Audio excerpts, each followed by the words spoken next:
मौशी तरक्की के लिए हुकूमत का बड़ा फैसला। मुख्तलिफ कमेटियाँ तश्कील, इक़्तिसादी राब्ता कमेटी और काबीना कमेटी बराए तवानाई के चेयरमैन वज़ीर आज़म शहबाज शरीफ खुद होंगे।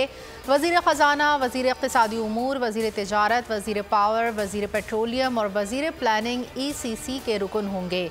वज़ीर इक़्तिसादी उमूर, वज़ीर ख़जाना, वज़ीर पेट्रोलियम, वज़ीर प्लानिंग और वज़ीर पावर कमेटी के रुकन होंगे। काबीना कमेटी बराए चीनी सरमायाकारी के चेयरमैन एहसन इकबाल मुकर्रर। इसहाक़ डार कमेटी ख़ारजा कमेटी, जबकि काबीना कमेटी बराए हुकूमती कंपनियों की क़यादत वज़ीर ख़जाना मोहम्मद औरंगज़ेब करेंगे। IMF की शराइत के मुताबिक मईशत को दस्तावेजी शक्ल देने का फैसला।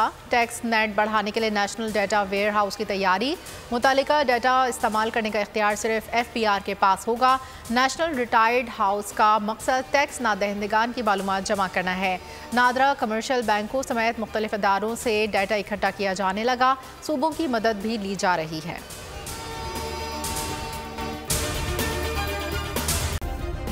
सब्सक्राइब करें और बेल दबाएं ताकि कोई खबर रह न जाए।